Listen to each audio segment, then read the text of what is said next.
জাতীয় ঐক্যমত কমিশনের প্রস্তাব চূড়ান্ত নয়। আলোচনার মাধ্যমে ঐক্যমত হওয়ার বিষয়গুলো জুলাই সনদের ঠাঁই পাবে বলে জানিয়েছেন কমিশনারের সহসভাপতি আলী রিয়াজ। তিনি বলেছেন, জুলাইয়ের মধ্যে সনদের কাজ শেষ করতে চান কমিশন। আজ মঙ্গলবার সকালে রাজধানীর ফরেন সার্ভিস একাডেমিতে ঐক্যমত কমিশনের সঙ্গে রাজনৈতিক দলগুলোর দ্বিতীয় পর্যায়ে আলোচনার শুরুতে তিনি কথা বলেন। আজকের বৈঠকে রাজনৈতিক দলগুলোর সঙ্গে কমিশনের আলোচনা হবে বিষয়ভিত্তিক। পবিত্র ঈদুল আজহার আগে একদিন এবং ঈদের পরে দলগুলোর সঙ্গে ধারাবাহিকভাবে বিষয়ভিত্তিক আলোচনা চলবে। বিশেষ করে সংবিধান সংস্কার কমিশনের যেসব মৌলিক প্রস্তাবের এখনও ঐক্যমত হয়নি, সেগুলো এর পর্বের বেশি গুরুত্ব পাবে। যার অন্যতম ৭০ নম্বর অনুচ্ছেদের সংস্কার, সংসদে স্থায়ী কমিটিগুলোতে বিরোধী দলের নেতৃত্ব বৃদ্ধি, নারী আসনের সংখ্যা বাড়ানো এবং তত্ত্বাবধায়ক সরকারের মেয়াদকাল। রাজনৈতিক দলগুলোর সঙ্গে আলোচনার মাধ্যমে আগামী জুলাই মাসে জুলাই সনদ তৈরি করার লক্ষ্য রয়েছে ঐক্যমত কমিশনের। এর আগে প্রথম দফায় সংলাপ ১৫ ফেব্রুয়ারি থেকে ১৯ মে পর্যন্ত অনুষ্ঠিত হয়। আজ চলছে ঐক্যমত কমিশনের সঙ্গে রাজনৈতিক দলগুলোর দ্বিতীয় পর্যায়ে আলোচনা।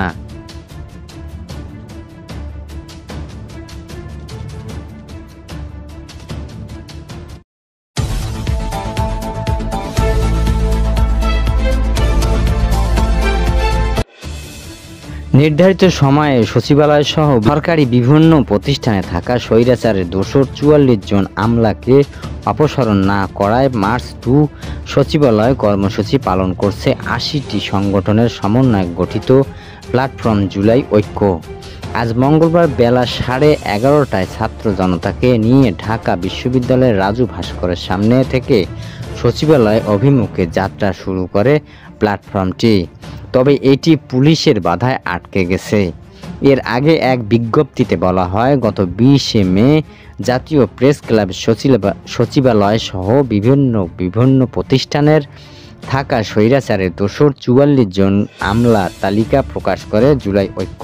সংবাদ সম্মেলন থেকে ৩১ মে পর্যন্ত অন্তর্বর্তী সরকারকে আলটিমেটাম দেওয়া হয়, কিন্তু সরকার দৃশ্যমান কোনো পদক্ষেপ গ্রহণ না করায় এই কর্মসূচির ঘোষণা হয়েছে। পূর্ব ঘোষণা অনুযায়ী আজ বেলা 11:30টায় ছাত্র জনতাকে নিয়ে ঢাকা বিশ্ববিদ্যালয়ের রাজু ভাস্করের সামনে থেকে সচিবালয় অভিমুখে যাত্রা শুরু করে তারা ভারতীয় এক্সপ্রেস শেখ হাসিনার সহকারীদের সচিবালয় থেকে অবাঞ্ছিত ঘোষণার দাবি জানান।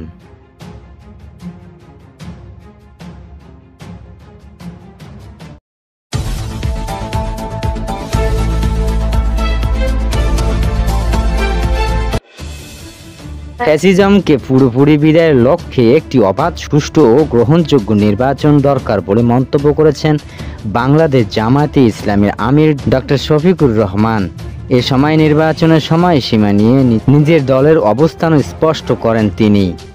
আজ মঙ্গলবার রাজধানীর বনানী শেরাটন হোটেলে আয়োজিত এক সংবাদ সম্মেলনে তিনি এসব মন্তব্য করেন। বাংলাদেশের জামায়াতে ইসলামী দল হিসেবে বাংলাদেশের সর্বোচ্চ আদালত সুপ্রিম কোর্টের আপিল বিভাগের এক সর্বসম্মত রায়ের মাধ্যমে নিবন্ধন ফিরে পাওয়া উপলক্ষে এই সংবাদ সম্মেলন আয়োজন করা হয়।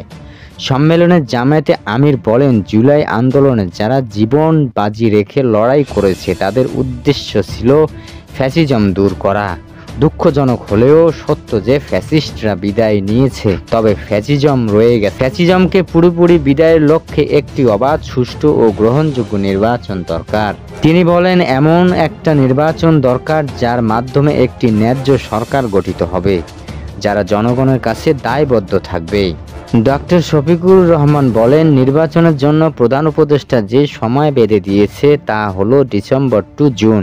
ডিসেম্বরের ২৫ থেকে জুনের ২৬-এর মধ্যে তিনি প্রধান উপদেষ্টা নির্বাচন দেওয়ার পক্ষে।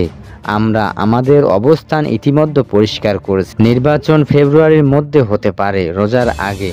কোনো কারণে যদি এসব শর্ত পূরণ করতে গিয়ে দেরি হয়, সেই অবস্থায় এপ্রিল পার না হওয়াই ভালো হবে, কারণ মে মাস থেকে আমাদের দেশের আবহাওয়া ক্রমাগত খারাপের দিকে যেতে থাকে। একটা নির্বাচনের এটা কোনো উপযুক্ত সময় হবে না।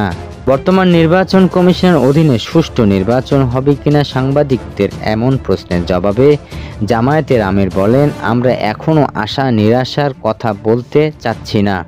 আমরা তাদের নির্বাচন কমিশনের পারফরমেন্স আরও দেখতে চাই। সংবাদ সম্মেলনে দলের সিনিয়র নেতাদের পাশাপাশি ঢাকায় অবস্থানরত বিভিন্ন দেশের দূতাবাসের রাষ্ট্রদূত, বিভিন্ন রাজনৈতিক দলের নেতা উপস্থিত ছিলেন।